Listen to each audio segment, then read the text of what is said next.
फांसी घर था जहाँ पर फांसियाँ दी जाती थी, और ये कोर्ट है जहाँ पर राजा और जो रानी थी शेरशाह सूरी की, वो वहाँ पर उस खिड़की से बैठकर यहाँ पर सजाएं सुनाती थी, न्याय करती थी। और फांसी घर है, और यहाँ से नीचे नीचे कैदियों को ले जाया जाता था और ले जाकर वहाँ पर फांसी पर चढ़ाया जाता था। तो चलिए हम चलते हैं और भी गरीब से चीज़ें आपको दिखाते हैं। ये देखिए यहाँ पर हमारे पीछे गंगा मैया हैं जो बह के आ रही हैं, और ये पहाड़ी अगर देखी जाए तो बहुत बड़ा कोई पहाड़ नहीं है, लेकिन उसके बावजूद इस पहाड़ी ने, इस किले ने गंगा मैया का स्वरूप बदल दिया है, दिशा बदल दी है। थोड़ा करीब जाके दिखाएंगे।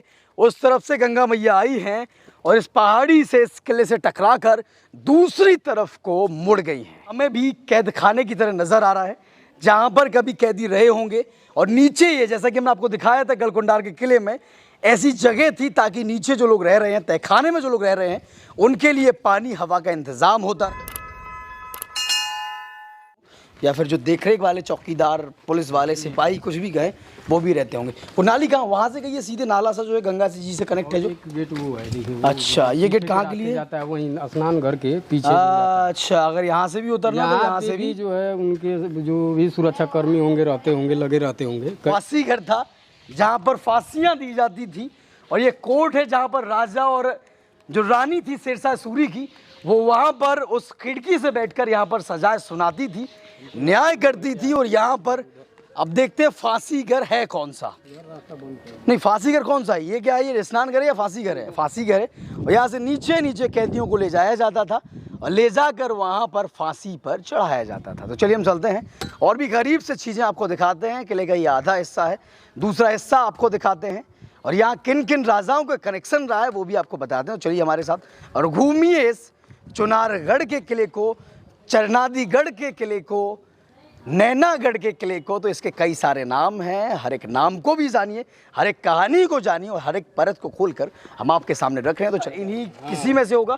तो आप ये देख पा रहे हैं, ये लाल जो बंगले तब्दील हो गए हैं, जहाँ पर ऑफिशियल सभी रहते हैं। वहाँ पर कभी कोर्ट सजता था राजाओं का, और दरबार यहाँ पर लगता था, जहाँ पर पीएससी है, पुलिस वाले भाई हैं, जवान हैं जो यहाँ पर रह रहे हैं।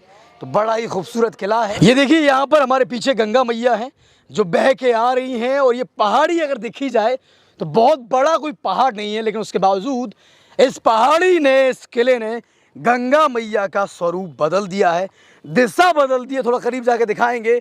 उस तरफ से गंगा मैया आई हैं और इस पहाड़ी से, इस किले से टकराकर दूसरी तरफ को मुड़ गई हैं।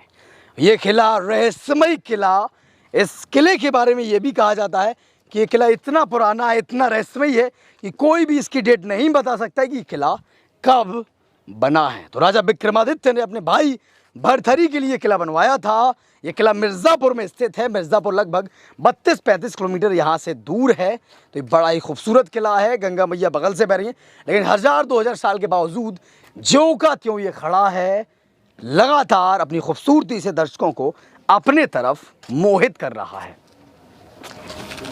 और हम आपको बता दें कि देवकीनंदन खत्री साहब ने एक उपन्यास लिखा था चंद्रकांता, जो बड़ा फेमस हुआ, और दूरदर्शन पर लोग नजरें अपनी टीवी पर टिकाए बैठे रहते थे कि कब समय हो और कब हम चंद्रकांता का नाटक देखें। तो चंद्रकांता के जो कैरेक्टर थे वो इन्हीं से जुड़े थे। चुनार का किले का उसमें जिक्र आता है। तो ये किला बड़ा प्रसिद्ध है, बड़ा फेमस है। और आगे चलते हैं और भी चीज़ें आपको दिखाते हैं। तो चलिए, आप देखिए यहाँ पर हम चुनारगढ़ के किले पर हैं, और यहाँ पर ये हमें भी कैद खाने की तरह नज़र आ रहा है, जहाँ पर कभी कैदी रहे होंगे।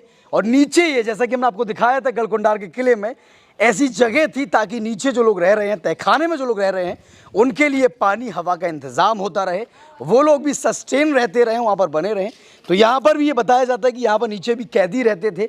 और ये भी बाद में, चूँकि 17 राजाओं ने यहाँ पर रूल किया है और बाद में 2 अंग्रेज शासकों ने भी रूल किया है, तो ये कहना बड़ा मुश्किल है कि ये पुराने राजाओं के कैद खाने थे या अंग्रेज़ों के कैद खाने थे। सोनवा मंडप भी है, जहाँ की जो सोनवा थी, स्वामी राजा की बेटी, जो नेपाल के रहने वाले थे, तो सोनवा को यहाँ से आला भगा कर ले गए थे। और इस मंडप को कुंवारा मंडप भी कहते हैं, क्योंकि जनरली मंडप टूट जाते हैं शादी के बाद, लेकिन अभी मंडप ये पूरा मतलब कुंवारा है और अभी तक बना हुआ है ज्यों कहते हैं। हम अंदर जाते हैं और अंदर जाके इसका स्वरूप हम आपको दिखाते हैं कैसा है। ये रोशनी हवा सेम गलकुंडार के किले में मिलता है, स्ट्रक्चर सेम गलकुंडार का जो किला है। और ये आप यहाँ पर ये चीज़ गौर करने लायक है स्ट्रक्चर देखिए किस तरीके से पत्थरों में ये नक्काशी की गई है, खूबसूरत पत्थरों को लगाया गया है।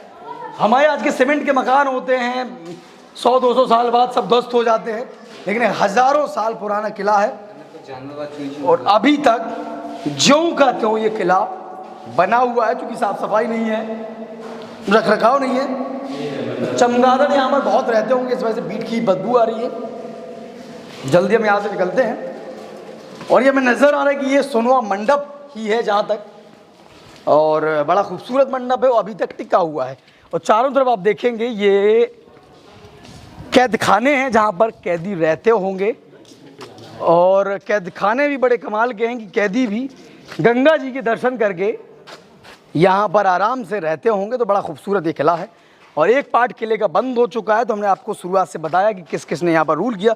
फिर से हम एक बार दोहरा देते हैं, यहाँ पर राजा विक्रमादित्य ने रूल किया जो उज्जैन के राजा थे। और ये रूल किया, उन्होंने इस किले को बनवाया है अपने भाई भरथरी के लिए।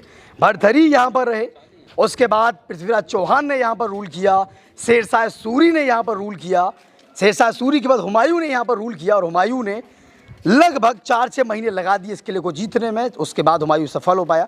उसके बाद अकबर ने रूल किया। तो बहुत यादें यहाँ पर ये किला सजोए है और पुरानी धरोहर है।